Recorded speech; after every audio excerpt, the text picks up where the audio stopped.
군중관리에 대해서 설명드리도록 하겠습니다. 군중관리에 설명드리기에 앞서 간단하게 목차에 대해서 말씀드리면요.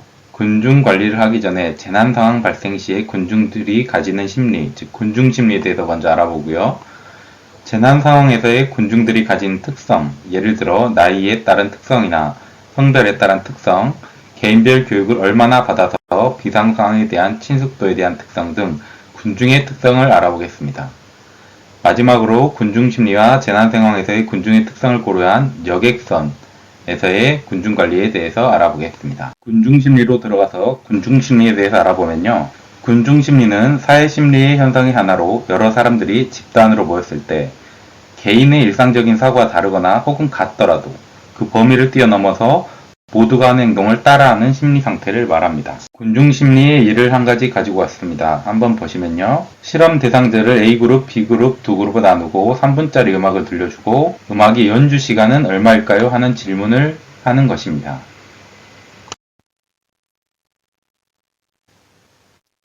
다만 A그룹과 B그룹의 답변 방식을 차별화를 두었습니다. A그룹은 서면으로 비밀 답변을 하였고요. B그룹은 차례대로 일어나서 공개적으로 구두 답변을 하였습니다. 서면으로 비밀 답변한 A그룹은 답변들이 천차만별이었습니다. 3분짜리 음악이었는데 30초, 5분, 6분, 1분 등 다양했고 공개적으로 구두 답변한 B그룹은 답변들이 비슷비슷했습니다. 최초 답변인 1분 30초 언저리에서 왔다갔다 한 것이죠. 방금 보신 영상과 같이 단순히 음악의 시간을 답변하는 것임에도 불구하고 개개인이 서면으로 답변한 그룹은 시간이 천차만별인데 반해 모두가 보는 곳에서 답변한 그룹은 맨 처음 답변한 사람의 시간에서 크게 벗어나지 않는 모습을 보였습니다. 대표적인 군중심리를 나타내는 실험이라고 볼 수 있겠습니다. 다음으로 뒤에서 자세히 다루겠지만 여객선에서 비상시 여객들의 심리를 간단하게 확인해 보겠습니다. 선내에서 비상사고가 발생했을 경우에 최초로 선내 방송을 들은 경우 대부분의 여객, 즉 60%의 여객은 그 사실을 무시합니다. 안전불감증이라고 볼 수 있겠지요. 나머지 30%의 사람은 직접 알아보려고 하고 또 나머지 10%의 사람들은 그 사고를 받아들이고 대처를 시작합니다. 비상사고 발생을 직접 인지한 경우에는 대부분의 사람들이 다른 사람들의 행동을 관찰하며 관망합니다. 이것이 바로 군중심리라고 볼 수 있겠습니다. 이미 사고 사실을 인지하였어도 먼저 행동하기보다는 다른 사람들의 행동을 관찰하고 그에 따라서 행동하려고 한다는 것입니다.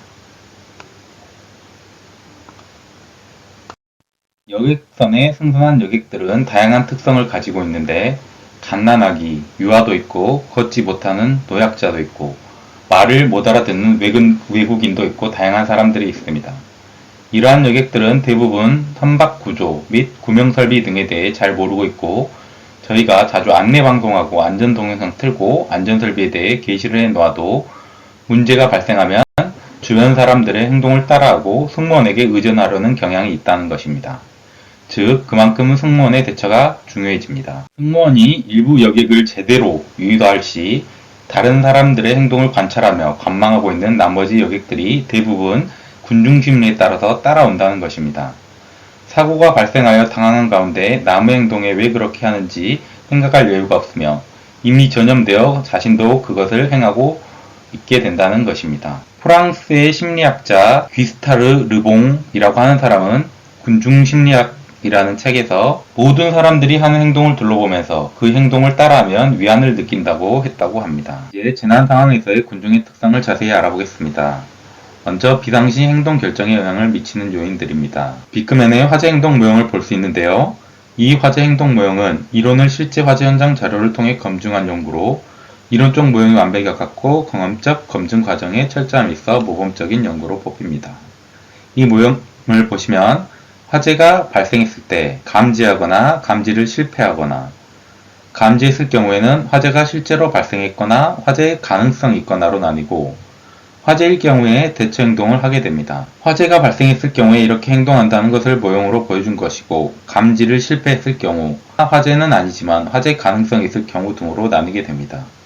이 모형 속 대처 행동으로는 불 끄기, 타인에게 경고, 자산 보호, 재산 옮기기, 공황 및 도피 등의 대처 행동을 나타내고 있습니다. 대부분의 사람들이 이 행동 모형을 따를 것으로 보입니다. 다음으로 비상시 행동 결정에 영향을 미치는 요인들입니다. 크게 보면 생리, 신체적 요인, 개인, 내적 요인, 교육 대비 요인, 그리고 뒷페이지에 나와 있지만은 사회적 요인과 화재의 특성, 물리적 환경으로 나누고 있습니다. 먼저 생리, 신체적 요인을 보면은 수면 중이거나 깨어 있거나, 즉 활발한 상태거나 또는 약물이나 음주 등으로 인한 상태 및 과로로 인한 피로 등의 상태가 있겠고요. 또는 신체적 조적, 즉 운동을 자주 해서 건강한 사람과 신체적으로 부정한 사람이 나타날 수 있습니다. 두 번째로 개인의 내적 요인입니다. 성격적인 특징이 있을 수 있고요. 요즘에 유행하는 MBTI가 대표적인 예가 될 수 있겠습니다. 소심한 사람이 있을 수 있고 나서서 행동하기를 좋아하는 사람이 있겠습니다. 또 그때의 기분에 따라 영향을 미칩니다. 막 재난 영화를 보고 나서 불안한 상태일 경우 더 영향이 크다고 볼 수 있습니다. 인구 통계학적 특징 제일 많이 고려되는 상황입니다. 나이나 성별, 직업입니다. 행동 영향에 큰 영향을 미치게 됩니다. 나이가 어릴 경우나 너무 많을 경우, 행동 사항이 달라지고 직업의 경우 소방관이나 경찰관, 공무원 등이 있을 수 있겠습니다. 또 환경에 대한 친숙도입니다. 해당 환경을 자주 접하는 사람, 예를 들어 배로 하면은 섬 주민분들은 더욱 친소가 되어 대처가 달라질 수 있겠고, 하고 있었던 행동, 이어폰을 꽂고 있었다던가 화면에 집중하고 있으면 반응이 느릴 수 있어 영향을 미칩니다. 화재에 대한 과거 경험도 있습니다. 과거에 화재를 겪어서 대처 방법을 잘 알고 있다거나 오히려 화재로 인하여 트라우마가 있을 경우 영향을 미칠 수 있습니다. 세 번째로 교육 대비 요인입니다. 저희가 주로 이 부분에 대하여 자주 교육하고 강조하고 있는 부분이 되겠습니다. 화재 대피에 대한 지식, 즉 대피로를 사전에 알 경우 행동 결정에 큰 영향을 미칠 수 있게 됩니다. 먼저 안전한 곳으로 대피를 할 수 있습니다. 위험에 대한 인식도 중요합니다. 화재가 발생할 경우 연기에 의해 지식의 무서움을 알 경우 반동명을 착용한다든지 입을 가른다든지 할 수 있습니다. 다른 요인들의 경우 불가항력인 경우도 많겠지만 교육 대비 요인은 지속적인 교육을 통해 대비할 수 있게 지속적으로 강조되고 있습니다. 네 번째로 사회적 요인입니다. 본인 이외의 타인의 행동 및 수에 영향을 미치는 것입니다. 타인의 행동과 수는 맨 처음 설명드렸던 군중신뢰와 크게 영향이 있습니다. 타인과의 관계, 역할, 신뢰성 또한 영향을 미칩니다. 주변에 아는 사람이 있을 경우 같이 행동하게 될 것이고 상하분명 관계에 있는 사람이 있을 경우 영향을 끼치게 됩니다. 특히 가족관계의 경우 떨어지려고 하지 않겠지요. 같이 대피하게 됩니다. 지각된 기준 즉 상황 의미의 확실성도 영향을 미칩니다. 화재가 났을 경우 먼 곳에 있는 사람은 불이 조금 났다고 느낄 수 있고 대피를 안 할 수 있겠지만 가까이 있는 사람의 경우 불이 보다 크게 느껴지기 때문에 그 상황에 맞는 행동을 하게 된다는 것입니다. 다섯 번째로 화재의 특성입니다. 연기의 양과 밀도, 열 수준 및 불에 대한 가시성, 그리고 소음 및 가스와 독성 등 화재의 특성에 따라 행동 결정에 영향을 미치게 됩니다. 연기가 많이 난다거나 진하게 난다거나 할 경우 더욱 위험해 보이고 주변에 물건이 터진다거나 유독가스가 나온다거나 하면 그에 따라 더욱 위험 상황을 판단하게 되어 대피하게 됩니다. 마지막으로 물리적 환경입니다. 도피 경로, 불가의 도피 경로의 위치에 따라 대피로가 달라집니다. 진화 장비나 환기 장치가 근처에 있을 경우 또 진화를 시도한다거나 할 수 있기에 행동 요령이 달라집니다. 시간과 날씨에도 영향을 미칩니다. 예를 들어 화재의 경우 비가 온다거나 할 경우 자연 진화가 될 수 있고 또 낮과 밤의 경우 불에 대한 시각적인 정보가 달라질 수 있습니다. 이렇게 비상시 행동 결정에 영향을 미치는 요인들을 알아보았는데요. 이러한 영향을 미치는 요인을 토대로 군중관리를 보다 세밀하게 할 수 있겠습니다. 물론 모든 상황을 통제할 수 없기에 가능한 부분, 즉 교육에 관한 부분이나 대피로, 안전장비 보급 등 노력을 할 수 있겠습니다. 이번에는 재난 상황에서의 군중의 특성이 잘 나타나는 지하철 모의 대피 실험을 한번 봐보도록 하겠습니다. 실험 목적으로는 실제 화재 상황을 가정한 실험으로 피난 특성 파악입니다.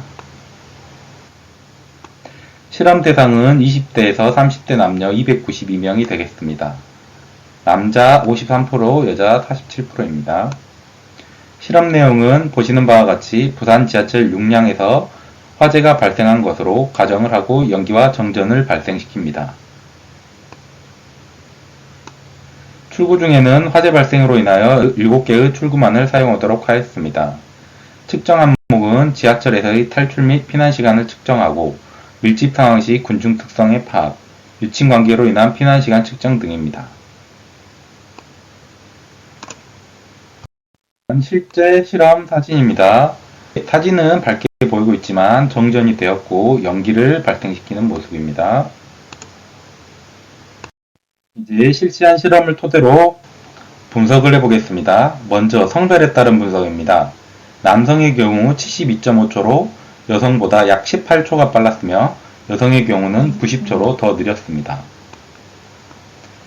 남성의 경우 순서를 기다리지 않고 난간을 뛰어넘는 등 보다 행동적인 모습을 보였으며 여성의 경우 차례를 기다리거나 개찰구를 뛰어넘지 못해 밑으로 나와서 더욱 늦어진 모습입니다. 실험에 따른 결과이며 신체적인 차이 등을 확인할 수 있는 모습입니다. 다음으로 유친관계에 따른 분석입니다. 유친관계란 친구나 연인, 가족 등 친밀한 관계에 있는 사람을 말하며 이러한 유친관계가 있을 경우 함께하려는 경향이 있어 보행 속도가 오히려 느리고 좁은 공간에서의 여러 사람이 함께 있다 보니 공간 차지 등 경쟁에 있어 피난 시간이 늦어지는 경향이 있습니다. 또 크게 도움되지 않지만 심리적 안동감이 크다는 40%의 설문조사 결과가 있어 오히려 피난 속도가 저하됨을 나타낸다고 볼 수 있겠습니다.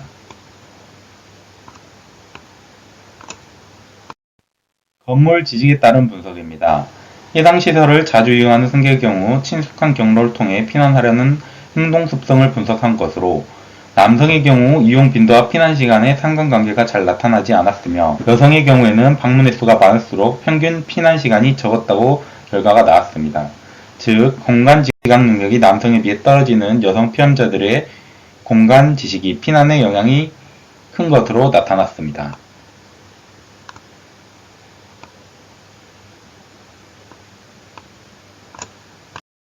다음으로 평상시 피난 지식 수준에 따른 분석입니다.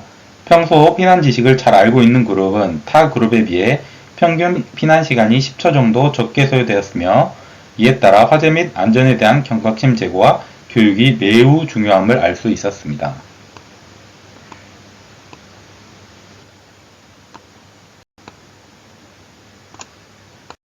다음으로 실제 있었던 대구 지하철 참사 생존자의 인터뷰를 분석한 내용을 보겠습니다. 앞서 설명드린 실험에서의 내용들이 실제 사고 현장에서도 나타낸다는 것을 직접 보여주고 있습니다.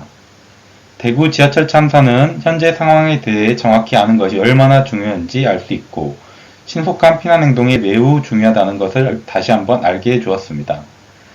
실제 방화가 난 1079호 전동차에 있었던 사람들은 발생 상황을 직접 확인하였기에 즉각적인 대피를 하였으나 다른 칸에 있던 사람들은 그 상황의 의미, 즉 연기가 나고 열기가 발생을 해도 상황의 의미를 잘 몰라 상황을 확인하는 행동을 했습니다. 건너편 1080호 전동차의 경우 상황 인식을 하지 못해 머뭇거렸고 안내 방송을 공식 정보로 받아들여 아래의 사진과 같이 연기가 있어도 피난이 더욱 지체되어 인명사고가 더욱 크게 나게 되었습니다. 생존자 인터뷰에서 알 수 있었던 사항으로 위험 상황에서도 자신이 안전하다는 믿음은 효율적인 대처를 가능하게 해준다는 것과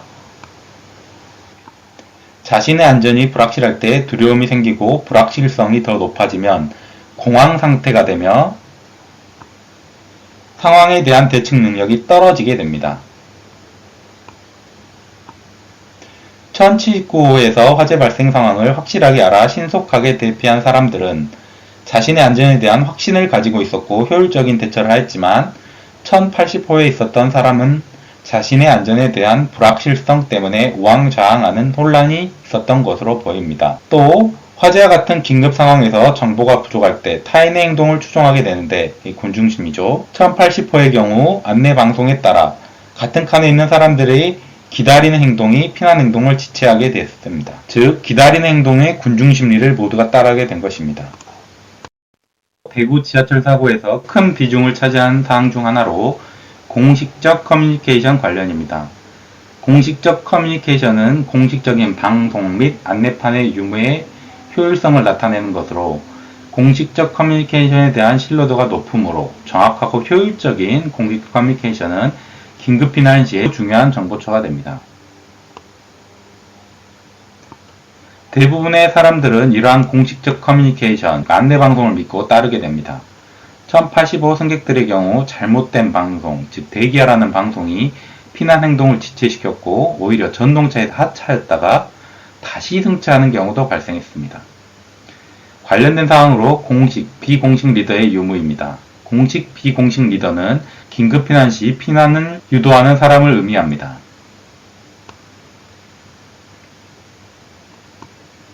이 리더는 공식적 커뮤니케이션만큼이나 피난에 중요합니다. 먼저 피난을 성공하였지만 심한 연기에 의해 출구를 잘 확인할 수 없음을 알고 다시 지하철로 내려가 사람들을 출구로 안내한 사람도 있었고, 지하철을 타지 않고 지상에 있었지만 화재를 알고 지하로 내려가 사람들을 구조한 사람도 있었습니다. 여객선에서의 기본적인 공식 리더는 선원이 될 수 있겠고, 비공식 리더는 그 상황에 있던 공무원분들이나 안전 관련 종사자 또는 관련 교육을 받으신 분들 중 책임감이 높고 희생정신이 있는 사람이라고 할 수 있겠습니다. 공간 친숙도에 관한 사항입니다. 실제로 대구 지하철을 자주 이용하여 공간 친숙도가 높은 사람들의 피난에 도움이 되었으며, 상대적으로 공간 친숙도가 낮은 사람들은 그 공간을 알 수 없기에 타인에 대한 추종이 높은 경향이 있었습니다. 하지만 이와 같이 공간 친숙도 또한 공황 상태에 빠지게 되면 정신을 차릴 수가 없기에 길을 헤매게 되니 주의해야 합니다. 통제 소재, 개인의 성격 특성입니다. 대구 지하철 사고의 경우 외적 통제, 즉 소극적이거나 다른 사람들의 말을 추종하려는 성격을 가진 사람들의 경우 피난 행동을 취하기보다 문이 열릴 때까지 기다리고 방송 지시에 복종하려는 경향을 보여주었습니다. 종합하면 재난 시 신속한 대피를 위해 당사자들에게 현재 상황을 확실하게 인식시켜야 하고, 공식 정보가 정확하지 않다면 정보가 없는 것보다 못할 수 있고, 대구 지하철 사고에서는 기다리라는 잘못된 안내 방송으로 인해 피해를 확산시켰다고 볼 수 있겠습니다. 또 공식, 비공식 리더의 역할에 따라 피해 규모를 줄일 수 있다는 것을 알 수 있었습니다. 이러한 사고들이 재발하지 않도록 상황별 위험성에 대한 교육과 상황을 신속하고 효과적으로 전달하는 방법에 대한 교육 훈련을 지속적으로 필요하다고 볼 수 있겠습니다.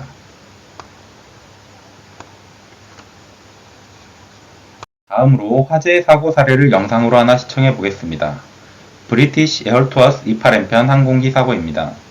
먼저 간단하게 설명드리면, 활주로에서 이륙을 위해 엔진 출력 상승 중 좌측 엔진에서 폭발 화재가 발생한 사고로 기장은 항공기를 활주로에 정지시키고 화재가 발생하지 않은 우측 비상문을 통해 여객을 탈출 시도하였습니다. 불길로 인해 비상문 4개 중 2개는 사용 불가하고 남은 2개의 비상구 중 하나는 탈출 슬라이드가 문에 끼어 열리지 않은 상황입니다. 또 화재가 동체로 옮겨붙자 유독가스가 객실로 유입됩니다. 화재와 유독가스 유입으로 여객들은 공포에 질려 연기를 피해 앞으로 몰리게 되고, 좁은 통로에 여객이 몰리면서 여객이 좌석에 끼이는 등 탈출이 지연됩니다. 압착 등 부상도 발생됩니다. 이로 인해 승객 53명, 승무원 2명이 사망했으며 사망자 중 48명은 유독가스 흡입으로 인한 호흡 곤란으로 사망했습니다. 화재나 부상으로 인한 사망이 아닌 유독가스 흡입으로 인한 사망은 비상상황 시 군중관리가 얼마나 중요한 대목인지 알 수 있는 부분입니다. 영상 시청해 보겠습니다. 숨 쉴 수 있는 시간이 몇 분 더 늘어났다면 28편의 많은 탑승객들이 생존했을 겁니다. It was in a blink of an eye, from the time, we stopped on the runway, just within a few minutes, it was all over really. 보잉 737기는 모든 승객이 2분 안에 탈출할 수 있도록 설계되어 있습니다. 따라서 추가 시간이 없었더라도 더 많은 승객들이 탈출할 수 있어야 했습니다.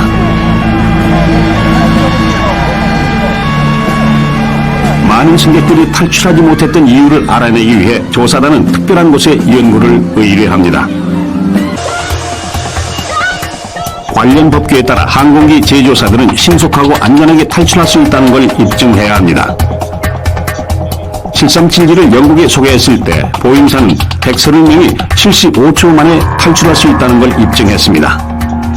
All public transport aircraft are certificated to the same criteria, and that is that the total complement of passengers must be capable of evacuating from the aircraft using half the exits in the aircraft, it's generally one side or the other, within a maximum of 90 seconds. 그러나 28편이 정비하고 90초가 지난 후에도 승객 대부분은 여전히 기내에 있었습니다. The reason why the evacuation in Manchester wasn't achieved in 90 seconds is because the conditions in a real fire evacuation are completely different from the certification conditions. 탈출 인증 실험을 진행할 땐 승객의 시야를 방해하고 당혹감에 빠뜨리는 연기가 없습니다. 28편이 멈춰서는 몇 분 동안 기내는 시커먼 연기로 가득 찼습니다. As soon as the smoke began to spill into the rear cabin and then flow forwards, essentially that induced immediate panic in those who were so affected by the smoke, because their respiration, I mean, the typical comment was, I took one breath of smoke and I felt as though my lungs were solidified. You can imagine under these conditions that people have got to get away from the smoke, and the people did this by basically clambering over the seats and other people in front of them. 5분도 걸리지 않아 생존 가능했던 사고가 대참사로 변했습니다. 앞으로 닥칠지 모를 비극을 막기 위해 영국 민간 항공청은 인간의 행동 양식을 더 연구하기로 합니다. 심리학자 헬렌 미워는 비행기 설계와 생존 확률의 연관성을 연구한 세계적인 권위자입니다. 당국의 의뢰를 받은 헬렌은 사망자가 많이 발생한 이유를 밝히기 위해 28편 탑승객들의 행동 양식을 연구합니다. What we had to learn to do was to design the aircraft interior so even if we had what we might say was dysfunctional behaviour in totality, we could accommodate the needs of individuals and their desperate rush to get out. 헬렌은 28편과 똑같이 객실을 꾸민 후 지원자들로 채웁니다. 그리고 실제 화재 상황에서 행동하는 것처럼 유도하기 위해 가장 먼저 탈출한 사람에게 상금을 주기로 합니다. And that produced behaviour that was quite unbelievable. People went over seats, they went round, past each other, all sorts of things. And indeed, when survivors from the actual Manchester accident came and saw the videos, they said, yeah, that's how it was.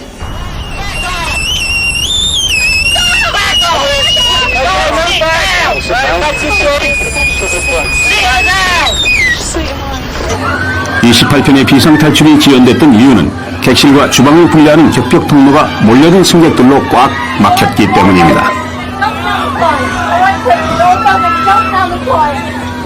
연구 결과 보잉 737기의 내부 설계가 정체 현상을 일으켰습니다. 격벽 통로의 폭은 57cm로 한 사람만이 통과할 수 있었습니다. But what they wanted to know was how much wider would they have to make it for people not to get stopped and blocked. We were trying to do as much as we could to recreate the situation which had happened at Manchester and then to systematically vary the aircraft interior to see what changes would improve the situation for passengers. 헬렌의 실험 결과 좁은 격벽 통로가 병목 현상을 일으켰고 승무원들이 계속 길을 뚫어줘야 했습니다. 통로의 폭을 76cm로 늘리기만 해도 탈출 속도는 크게 향상됐습니다. But we showed through repeat testing that if you changed the minimum gap from 20 to 30 inches, you would dramatically improve the speed at which people could get out and you'd reduce the likelihood of people falling and slipping and so on. 헬렌의 연구 결과를 바탕으로 격벽 사이의 공간을 76cm로 늘리라고 권고했습니다. 또한 연기가 시야를 가렸을 때도 출입문으로 유도할 수 있는 선형 안내 등을 도입하라고 권고했습니다. 헬렌은 객실의 설계 변경 없이 안전성을 높이는 방법도 찾아냈습니다. 헬렌은 비상 상황에서 객실 승무원의 행동을 연구했고 승무원이 단호하게 행동할 때 탈출 속도가 훨씬 빠르다는 사실을 발견했습니다.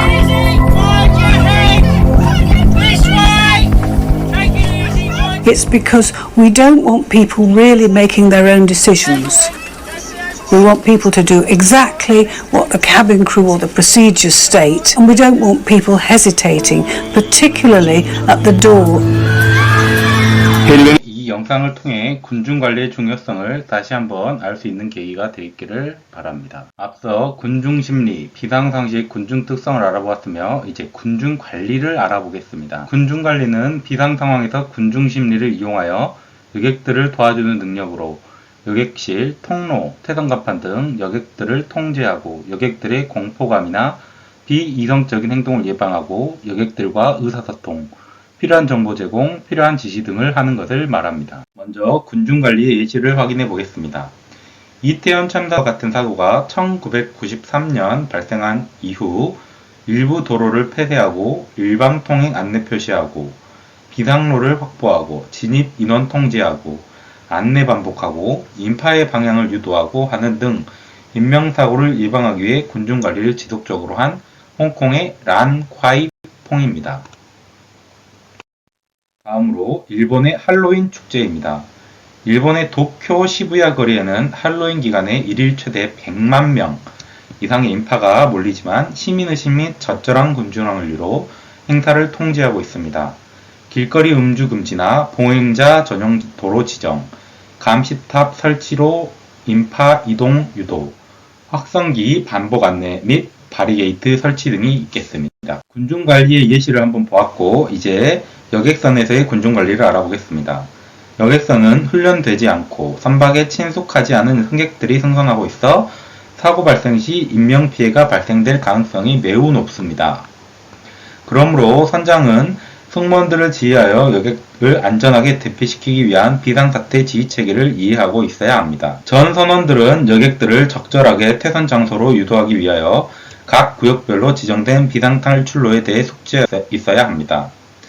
옆의 그림은 비상배치표 및 여객선 비상탈출 결로도입니다. 기본적으로 선장 및 선원분들, 안전관리 책임자분들은 숙지하고 있어야겠습니다. 다음으로 비상상황 발생 시에 안내해야 하는 상황입니다.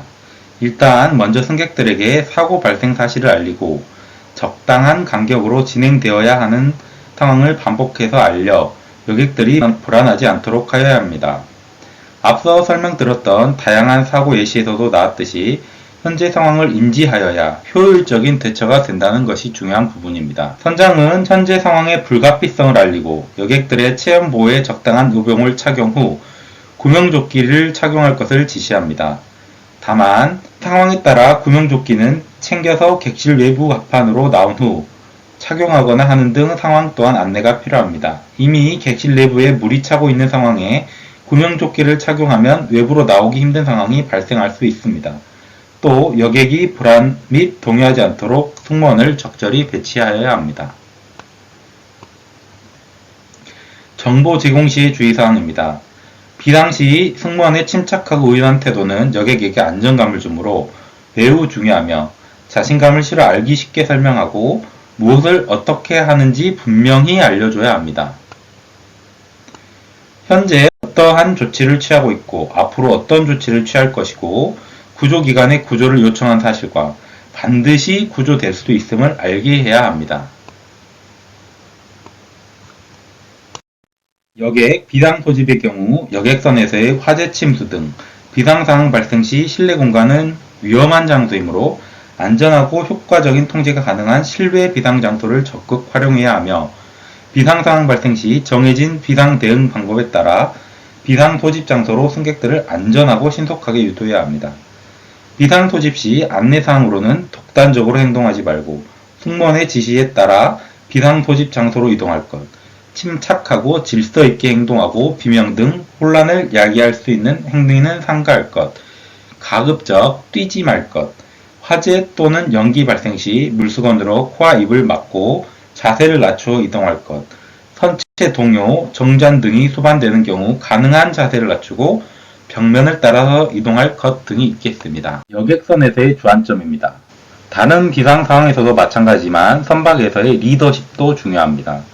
비상 상황 발생 시 승객들은 유니폼을 착용한 승무원을 보면 일단 그들이 전문가라는 판단에 그 주변의 어떤 승객들보다도 우선적으로 승무원에게 의지하게 됩니다.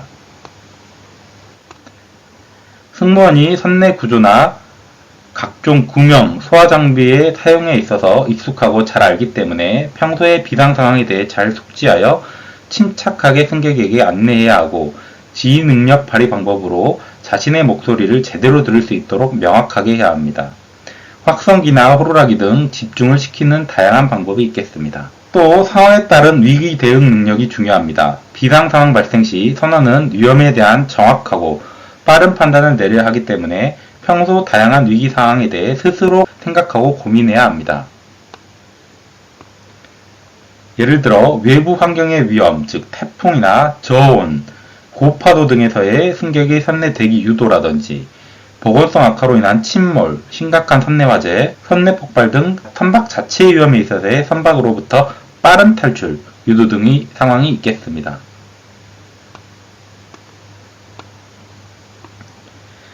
다양한 경우에 있어 선박마다 구조가 다르고 구명설비, 비상탈출로 등이 달라 모든 선원과 관계자는 평소에 준비하고 고민할 필요가 있겠습니다. 또 여객선은 일부 항로를 제외하고 평시 이용객은 적지만 주말, 휴가철, 축제, 명절 등 이용객이 몰릴 때 군중 관리에 특히 주의해야 하며 이 경우 승무원 한 명이 담당해야 하는 승객이 매우 많아 사전의 교육 및 대비를 철저히 하여야 합니다. 또 복잡하거나 협소한 선체 구조와 이동로 등으로 인해 비상로 확보가 특히 중요합니다. 비상로 확보의 경우 앞서 설명드린 브리티시 에어투어스 28편 화재 사고에서 알 수 있듯이 여객선에서도 중요하다고 볼 수 있겠습니다. 여객선의 중요한 몇 가지를 정리해보자면 기본적인 과적 과승은 당연히 지향하여야 되고 질서를 지켜야 하고 여객이 밀집될 경우로 대비하여 확성기나 경광봉 등 다양한 방법으로 여객 유도를 대비해야겠습니다. 또 비상탈출로 주변이 화물이나 소형품 등으로 막히지 않도록 정리하여야 하고 여객들이 수시로 볼 수 있도록 각 구역의 게시물이나 안전표식 등을 수시로 점검해야겠습니다. 이렇게 여객선에 있어서의 군중 관리까지 알아보았습니다.